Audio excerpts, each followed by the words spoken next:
seras bien toujours le même, mon pauvre Gringoire. Comment on t'offre une place chroniqueur dans un bon journal de Paris et tu as l'aplomb de refuser.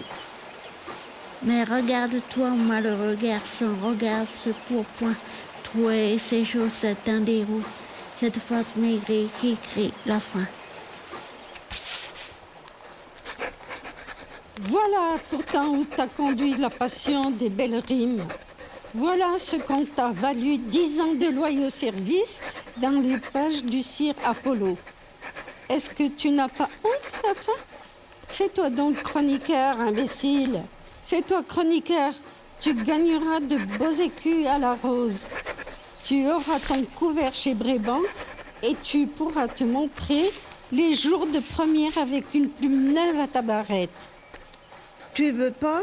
Tu prétends rester libre à ta guise jusqu'au bout. Eh bien, écoute un peu cette histoire de la chèvre de M. Seguin. Tu verras ce que l'on gagne pour vouloir vivre libre. Monsieur Seguin n'avait jamais eu de bonheur avec ses chèvres. Il les perdait toutes de la même façon. Un beau matin, elles cassaient leurs cornes, s'en allaient dans la montagne, et là-haut, le loup les mangeait. Ni les caresses de leur maître, ni la peur du loup, rien ne les retenait. C'était, paraît-il, des chèvres indépendantes, voulant à tout prix le grand air et la liberté.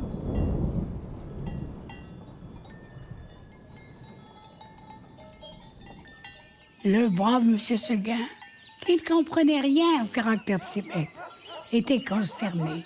Il disait, c'est fini. Les chèvres s'ennuient chez moi.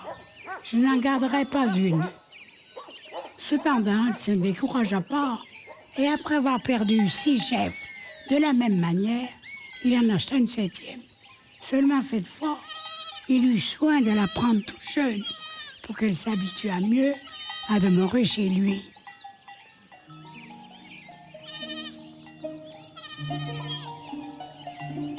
Ah, Gringoire, qu'elle était jolie, la petite chèvre de Monsieur Seguin.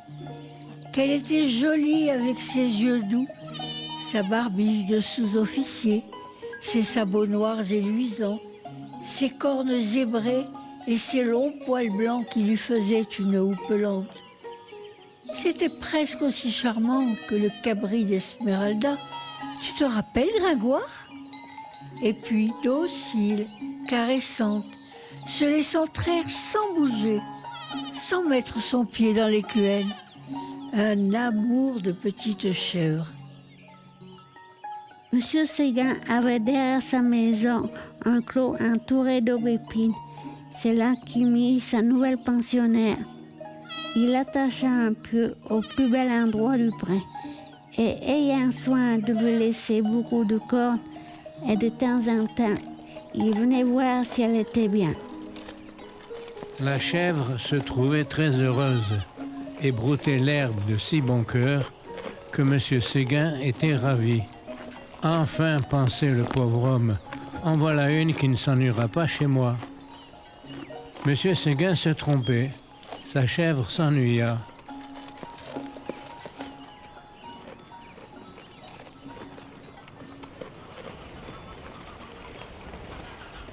Un jour, elle se dit en regardant la montagne, « Comme on doit être bien là-haut. Quel plaisir de gambader dans la bruyère sans cette maudite longe qui vous écorche le cou. C'est bon pour l'âne ou pour le bœuf de brouter dans un clos. Les chèvres, il leur faut du large. »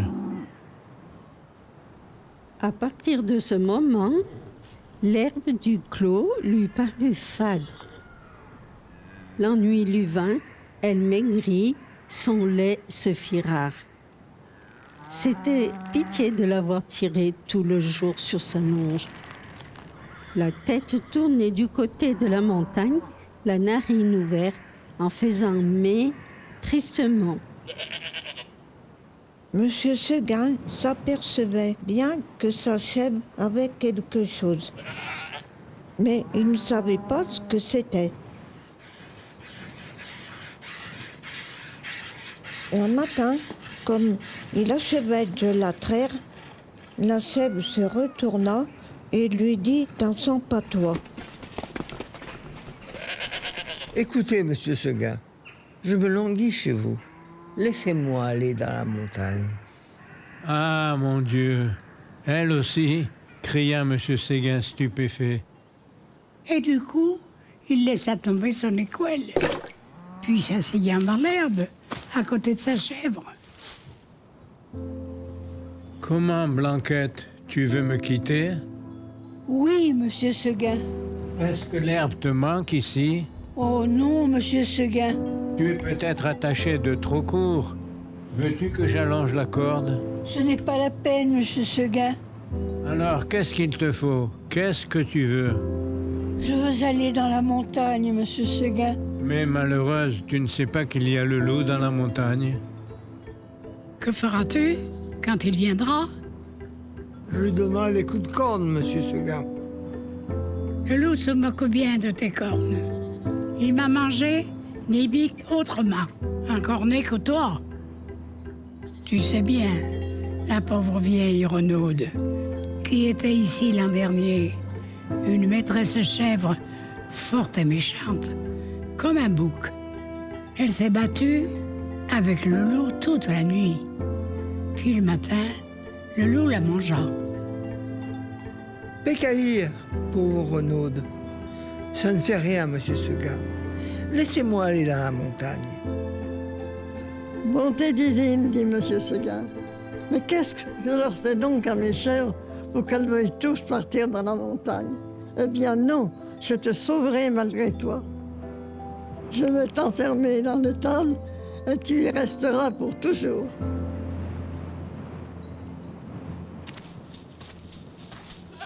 Là-dessus, M. Seguin emporta la chèvre dans une étable toute noire.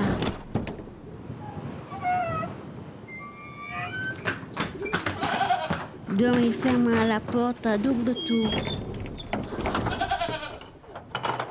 Malheureusement, il avait oublié la fenêtre et à peine eut-il le dos tourné que la petite s'en alla. Tu ris, Grégoire. Parbleu. Je crois bien que tu es départi des chèvres. Toi, contre ce bon monsieur Seguin, nous allons voir si tu riras tout à l'heure.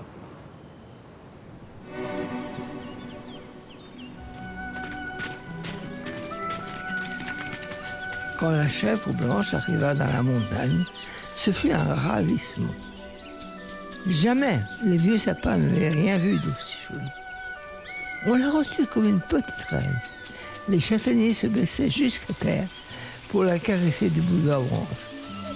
Les genêts d'or s'ouvraient sur son passage et sentaient bon tant qu'il pouvait. Toute la montagne lui fit fête. Tu penses, Gringoire, si notre chèvre était heureuse, plus de cordes, plus de pieux, rien qui l'empêchât de gambader, de brouter à sa guise. C'est là qu'il y en avait de l'herbe, jusque par-dessus les cornes, mon cher. Et quelle herbe! Savoureuse, fine, dentelée, faite de 1000 plantes. C'était bien autre chose que le gazon du clos. Et les fleurs donc, de grandes campanules bleues, des digitales de pourpre à longs calices. Toute une florette de fleurs sauvages débordant de sucs capiteux. La chèvre blanche à moitié saoule se vaudrait là-dedans, les jambes en l'air, et roulait le long des talus, pêle-mêle avec les feuilles tombées et les châtaignes. Puis, tout à coup, elle se redressait d'un bond sur ses pattes. Hop, la voilà partie, la tête en avant, à travers le maquis et les bussières, tantôt sur un pic, tantôt au fond d'un ravin, là-haut, en bas, partout. On aurait dit qu'il y avait 10 chèvres de Monsieur Seguin dans la montagne.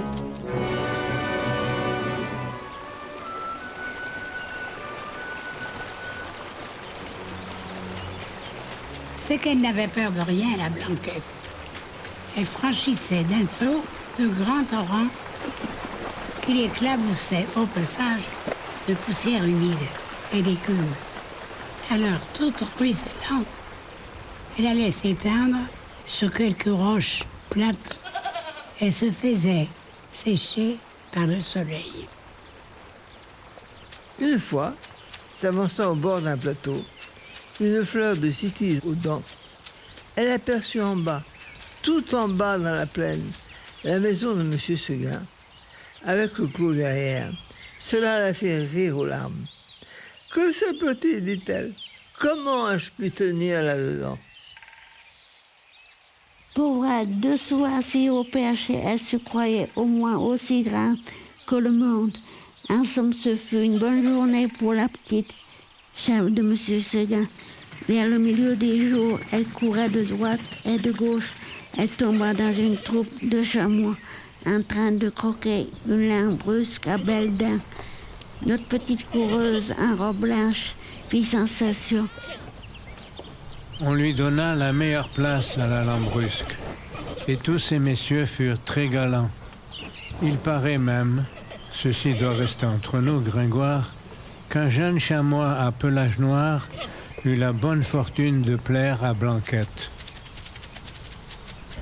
Les deux amoureux s'égarèrent parmi le bois 1 heure ou 2.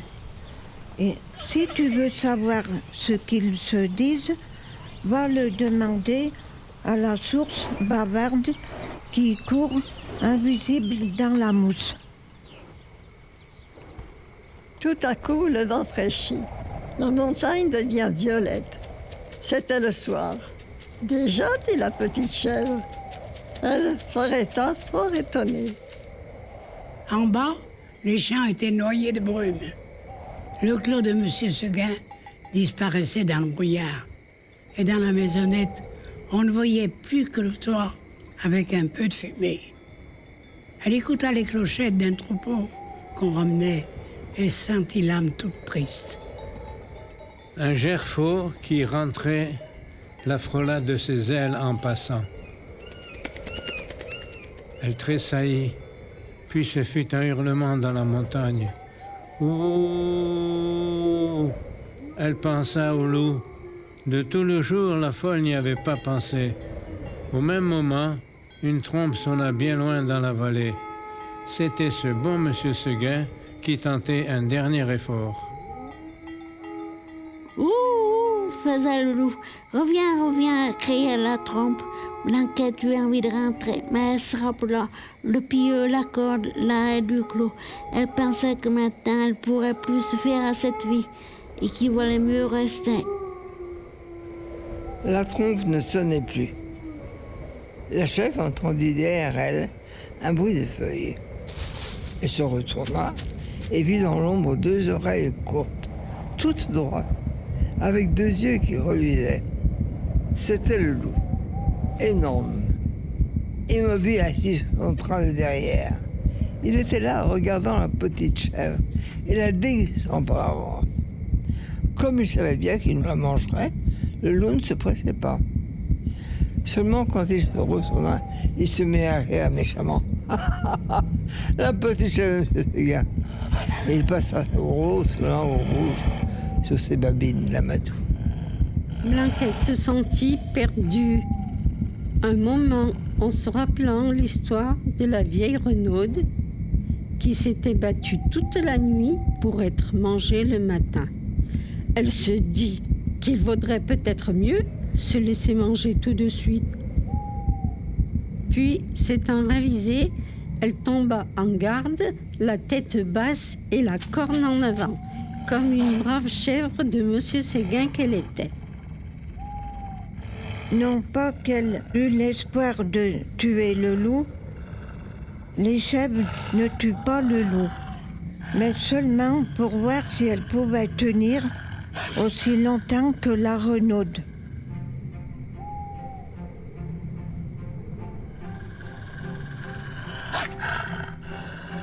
Alors, le monstre s'avança et les petites cornes entrèrent en danse. Ah, la brave chevrette, comme elle y allait de bon cœur. Plus de 10 fois, je ne mens pas Gringoire, elle força le loup à reculer pour reprendre haleine. Pendant ces trêves d'1 minute, la gourmande cueillait en hâte encore un brin de sa chère herbe, puis elle retournait au combat, la bouche pleine. Cela dura toute la nuit. De temps en temps, la chèvre de M. Seguin regardait les étoiles danser dans le ciel clair et elle se disait « Oh, pourvu que je tienne jusqu'à l'aube !» L'une après l'autre, les étoiles s'éteignirent. Blanquette redoubla de coups de corne, le loup de coups de dents. Une lueur pâle parut dans l'horizon. Le chant d'un coq enroué monta d'une métairie. Enfin, dit la pauvre bête, qui n'attendait plus que le jour pour mourir. Elle s'allongea par terre dans sa belle fourrure blanche, toute tachée de sang. Alors le loup se jeta sur la pauvre petite et la mangea.